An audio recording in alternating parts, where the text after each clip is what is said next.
Your mind hates losses more than it loves gains. That single truth explains why so many traders sell winners too early and hold on to losers for far too long. You've felt it yourself, the rush of watching a trade go green. The fear that those profits might disappear if you don't lock them in. And the stubborn hope that your red trade will magically bounce back if you just give it more time. This habit has a name, the disposition effect. And it's not just you. It's a well-documented psychological bias proven by research in behavioral finance. It's the silent killer of trading accounts across Wall Street and Main Street alike. Imagine this. You buy Apple stock. It runs up 10%. And instead of holding on to that strong trend, you quickly sell because you never go broke taking a profit. A week later, the stock is up another. On the other side, you buy a struggling company. It drops 15%. And instead of cutting the loss, you keep holding.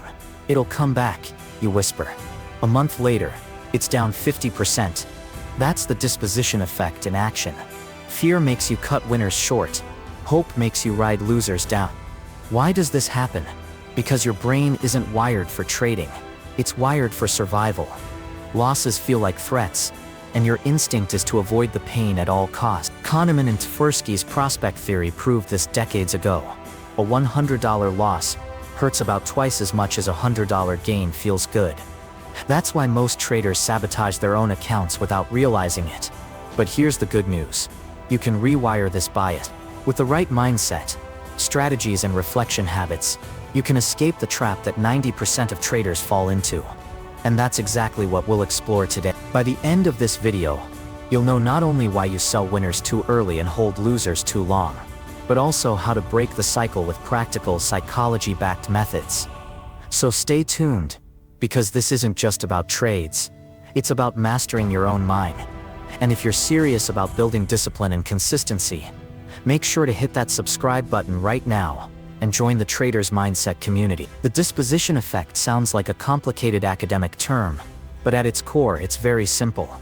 It's the human tendency to sell winning trades too early and hold losing trades too long. This effect was first documented by behavioral finance researchers Hersh Shifrin and Meir Statman in the 1980s, but every trader, from beginners in their bedrooms to professionals on Wall Street, has experienced it firsthand. Think of it this way. When you're sitting on a winning trade, your brain starts whispering, "Take the profit, don't let it slip away." But when you're in a losing position, the same brain shifts its tone. "Just wait, it'll come back. Don't lock in the pain." You might think you're being rational, but in reality you're caught in a predictable psychological trap. That trap is the disposition effect. Why does this happen? The root of the problem lies in loss aversion, a principle from prospect theory developed by Nobel Prize winners Daniel Kahneman and Amos Tversky. Their research showed that the pain of losing $100 is about twice as powerful as the joy of gain. In other words, our brains are hardwired to avoid losses more aggressively than to chase gains. This is why traders often do the opposite of what logic suggests. Logic says, let your winners run, cut your losers but emotion says, protect your profits quickly, and don't admit your losses yet. Over thousands of trades, this flips the edge against you. The brain's survival wiring. Our ancestors weren't trading stocks. They were trying to survive in dangerous environment. Back then, being extra sensitive to losses like losing food, territory, or safety kept people alive. Fast forward to modern markets, and that same survival wiring misfires. Selling a winning stock too early feels like securing resource. Holding on to a loser feels like not giving up hope of survival. The market, however, doesn't reward hope. It rewards discipline. Everyday examples. Apple stock example.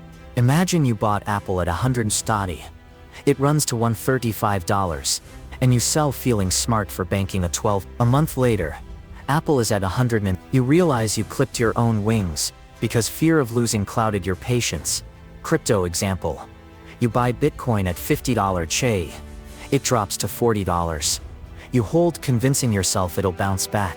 Months later, it's at $30, and your account bleeds. You didn't cut the loser, because the pain of realizing the loss felt unbearable.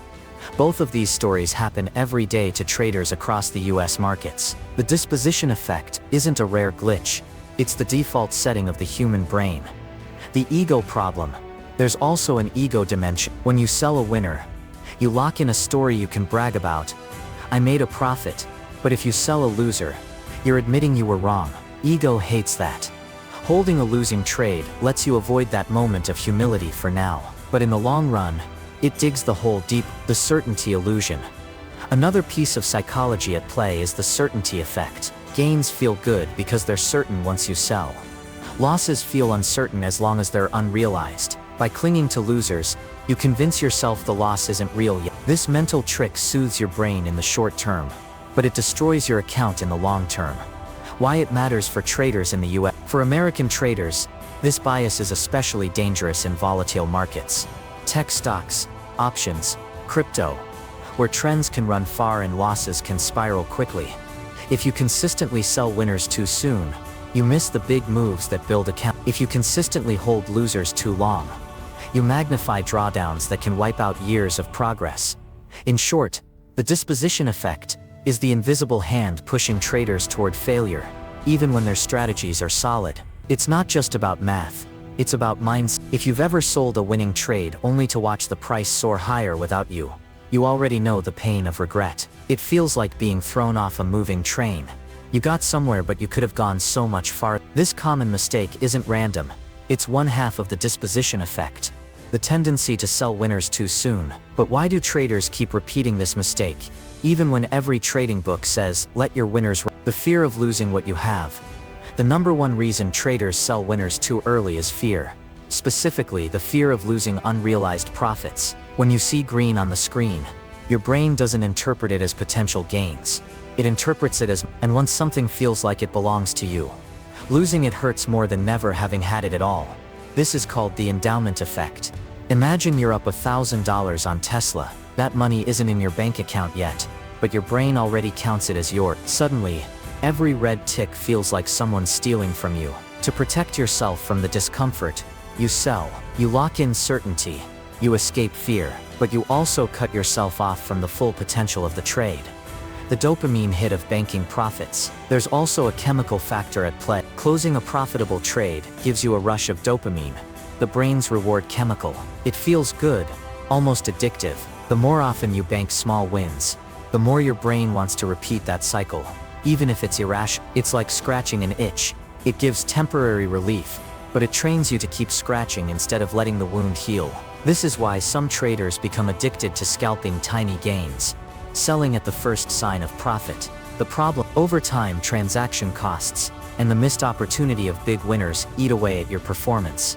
Overconfidence in timing. Another reason traders sell too early is the illusion that they can outsmart the market. You've probably told yourself, I'll sell now, take the profit, and then buy it back cheaper. It feels like a clever plan, but in reality it's almost impossible to time perfectly. More often than not, the price keeps running and you're left chasing from behind. This false confidence is tied to control bias, the belief that you have more control over outcomes than you actually do. The truth is, no one knows where the next candle will land. Selling early in hopes of a perfect re-entry is usually just self-sabotage in disguise. The certainty illusion. Winning trades create a psychological dilemma. Do you keep holding and risk losing, or do you sell and guarantee a gain? Most traders crave certainty. By selling, they transform an uncertain paper gain into a certain real gain. That certainty feels safe, like closing a door on risk. But safety comes at a cost capped upside. In markets where a few big winners make up the majority of long-term profits, cutting winners early is devastating to performance. Real-world example. Amazon. Let's rewind to the early Imagine you bought Amazon at $10. It goes to $15, and you sell, congratulating yourself on a 50% gain. You avoided the fear of losing, but if you had simply held, Amazon would eventually climb into the thousands. Many traders in the US have similar stories, selling innovative companies too soon, because the short-term fear outweighed the long-term vision. Social proof and herd behavior. There's also the pressure of watching what others are doing. When forums, social media, or trading communities start screaming, "Take profit," it's easy to follow the herd. Selling winners early feels like fitting in. You avoid the anxiety of being the only one still holding, but often the crowd is wrong, and your decision was driven by social pressure, not strategy. The story we tell ourselves. Finally, traders sell winners early because of the narrative fallacy, the desire to tell a neat, finished story. Closing a winning trade gives you a tidy ending. I made money. It's a story you can tell yourself, your friends, or your journal. Holding longer introduces uncertainty. What if this story ends badly? So you close the book early, satisfied with the ending, but unaware of the sequels you've missed. Why this hurts traders? On the surface, selling winners early doesn't look catastrophic. You still made money, but over time, it's poison to your performance. The math of trading is brutal.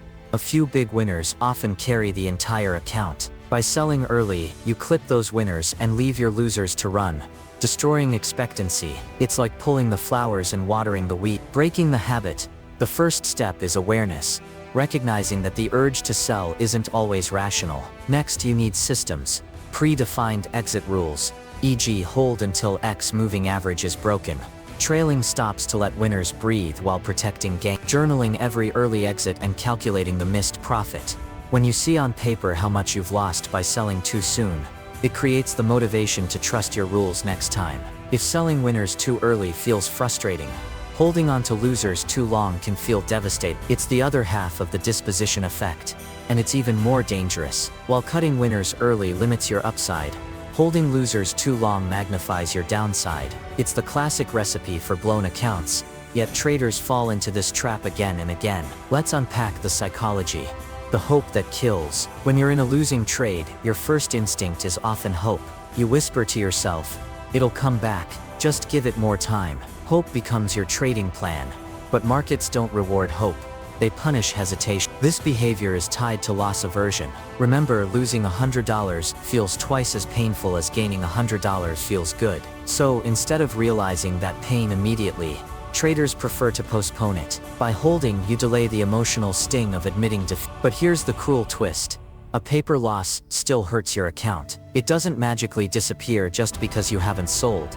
The sunk cost fallacy. Another psychological force at play is the sunk cost fallacy. Once you've invested time, money, and energy into a trade, it feels harder to let go. You think, "I've already put so much into this position, I can't quit now." In reality, the market doesn't care about your entry price or your time spent analyzing the chart. What matters is what's happening right now. But emotionally, letting go feels like throwing away everything you've already invested.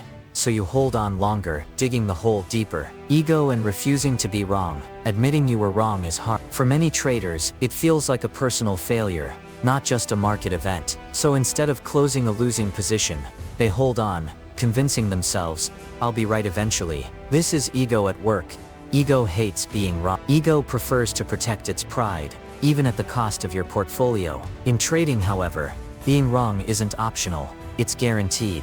The difference between amateurs and professionals is that pros admit mistakes quickly, while amateurs drag them out until they become disaster. The illusion of not real yet. There's also a mental trick our brains play. As long as the loss isn't realized, it doesn't feel real. Traders comfort themselves by saying, "I haven't lost until I sell." This illusion gives temporary emotional relief, but creates long-term financial damage. It's like having a leaking boat and convincing yourself it's fine because you haven't sunk yet. The leak is still there, and the longer you wait, the worse it gets. Real-world examples. 2008 financial crisis. Many investors held on to collapsing bank stocks, convinced the market would recover quickly. By the time they accepted reality, their portfolios were destroyed. Crypto traders in 2022.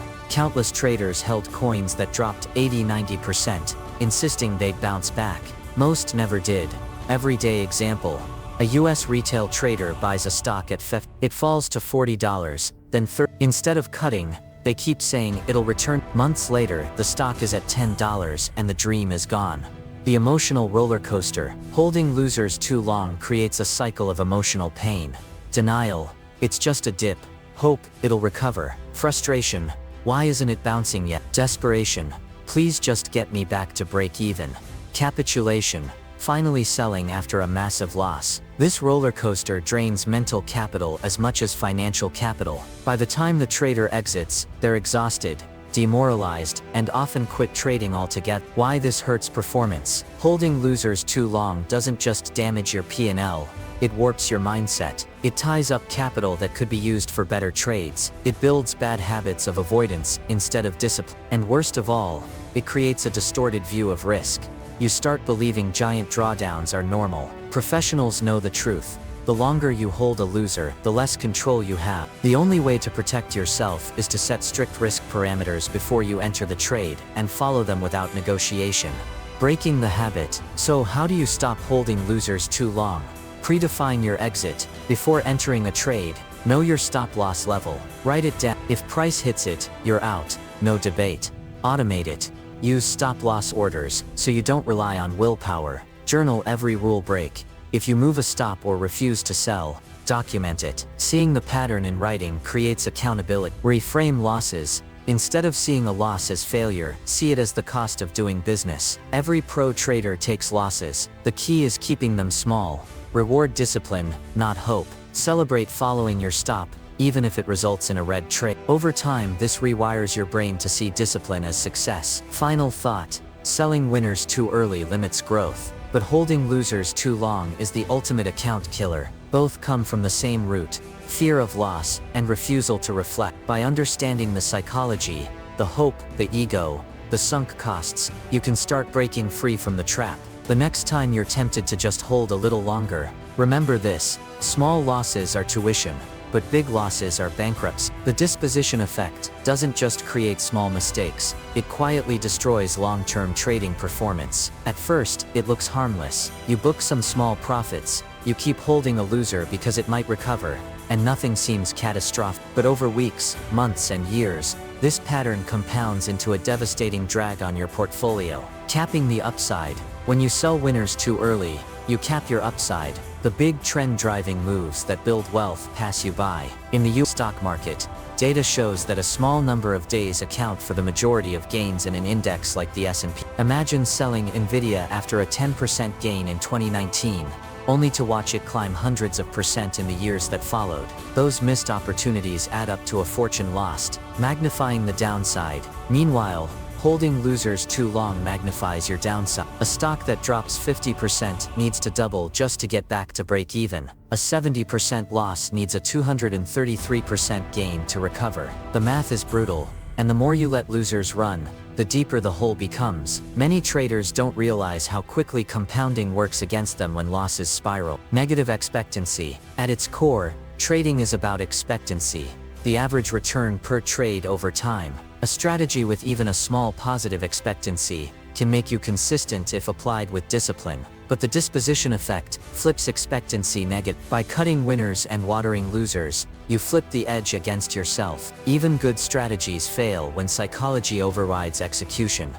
Mental capital drain. The damage isn't just financial, it's psychological. Holding losers drags out stress, destroys confidence, and eats away at discipline. Selling winners too early creates regret and second guessing. Over time, these habits wear down your mental capital, the energy and clarity you need to execute. Many traders quit not because their system was broken, but because their psychology broke under the weight of these habits. Real-world case study.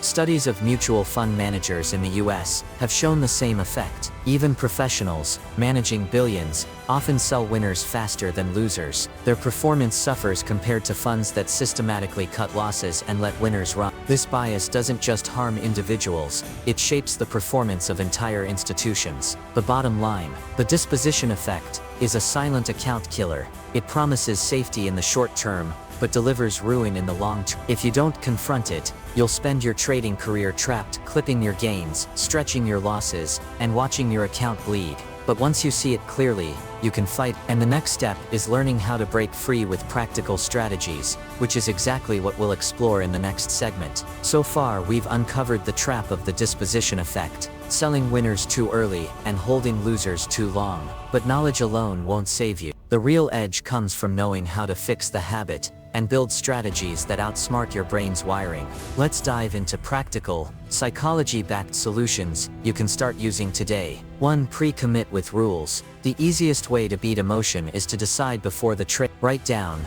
entry point, stop-loss level, target or trailing exit. Once you're in the trade, don't negotiate with yourself. The market will tempt you, your emotions will scream, but your job is simple: follow the rule you already set. This technique is called pre-commitment, and it prevents emotional U-turns mid-trade. 2. Automate discipline. If rules alone aren't enough, automate them. Use stop-loss and take profit orders. That way, your broker enforces discipline, even when your emotions want to. Professional traders don't rely on willpower. They rely on systems. 3. Journal every trade. A trading journal is your mirror. Record not just entries and exits, but also emotions. Were you scared? Were you greedy? Did you follow your plan? Reviewing your journal each week reveals patterns. Maybe you always sell early after 2 red trades, or maybe you hold losers longer at night when you're tired.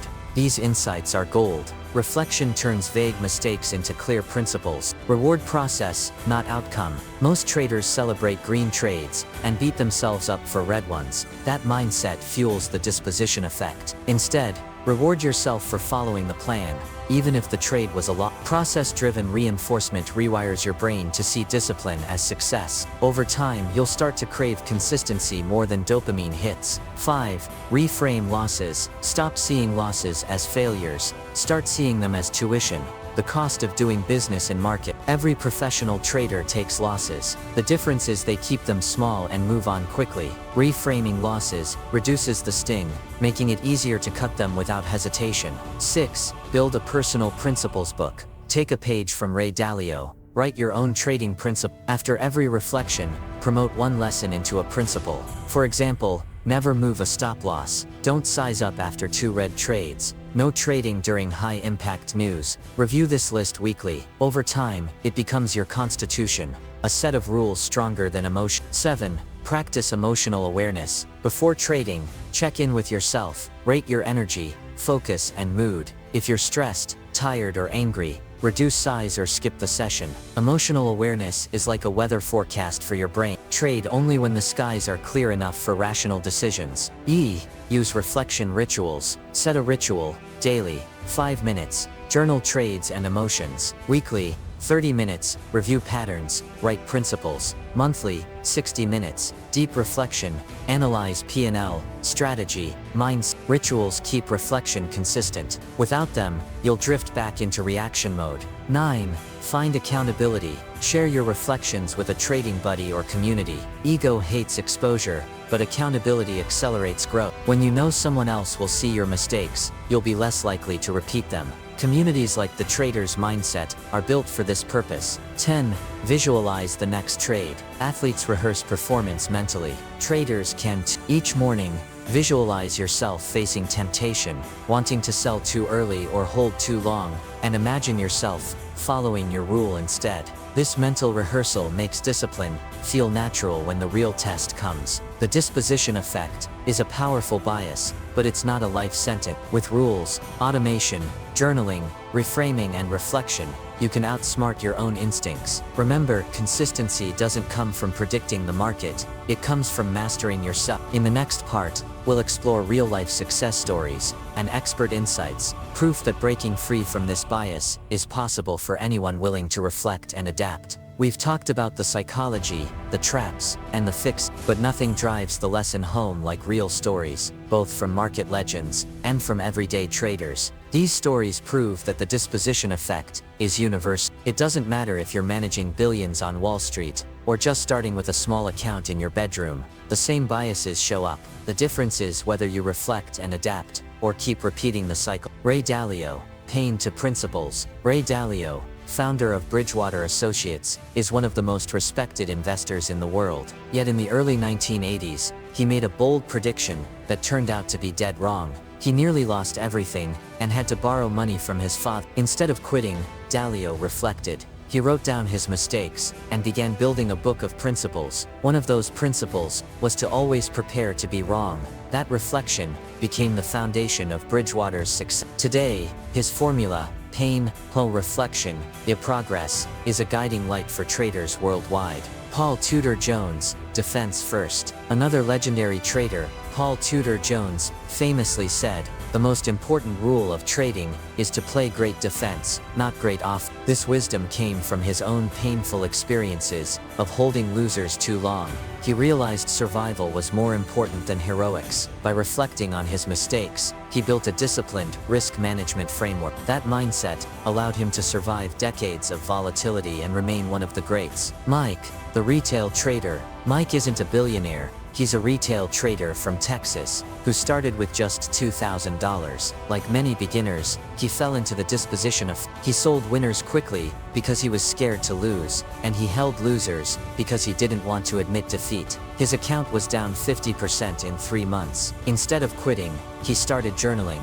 By reflecting on his habits, he discovered his pattern of overtrading after losses. He wrote a principle: stop trading for the day after 2 red trades. Within 6 months, his account stabilized and began to grow steadily. Lisa, the crypto trader. Lisa jumped into crypto during the She made quick profits, but when the market crashed, she refused to sell her losers. She told herself, "It'll bounce back." Instead, her portfolio dropped 70%. Devastated, she finally faced reality. Through reflection, she realized she had no system, only HUD. She built one: trade only coins with researched fundamentals, risk no more than 2% per position, and journal every trade. Today, she's profitable not because crypto is easy, but because she learned to control herself. Key insight: these stories show one truth: the disposition effect doesn't care who you are. Everyone feels it, but the winners are those who pause, reflect, and change. Pain is inevitable. Progress is optional. We've uncovered the truth behind the disposition effect, why traders sell winners too early and hold losers too long. We've explored the psychology, the science, the stories, and the strategy. And if you've made it this far, you already know, trading success isn't just about charts, indicators, or strategies. It's about mindset. Here's the key takeaway: your brain is wired to sabotage you. It hates losses more than it loves gains. That's why you cut winners short and cling to loser. But you're not doomed to repeat this cycle. With reflection, rules, and discipline, you can rewire your trading brain. And this is exactly why I built the Trader's Mindset community. Because no trader should fight psychology alone. Every video here is designed to help you break destructive habits, master reflection, and build the discipline that separates pros from amateurs. So here's your action plan right now. Step 1. Subscribe to the Trader's Mindset. Don't just watch this video and move on. Commit to rewiring your mindset with every upload. Step 2. Hit the notification bell, because the battle against bias happens every day, and you need reminders that keep you on track. Step 3. Take one reflection exercise from this video. Maybe journaling, maybe presetting your stops, and apply it in your very next trade. Theory without action is useless. If you're serious about turning trading pain into lasting freedom, this is where the journey starts. Not tomorrow, not next month, today, because the market won't wait, and your psychology won't fix itself. You need to take control. So subscribe now, join the community, and let's build discipline, reflection, and consistency together. This is more than just trading, it's the Trader's Mindset.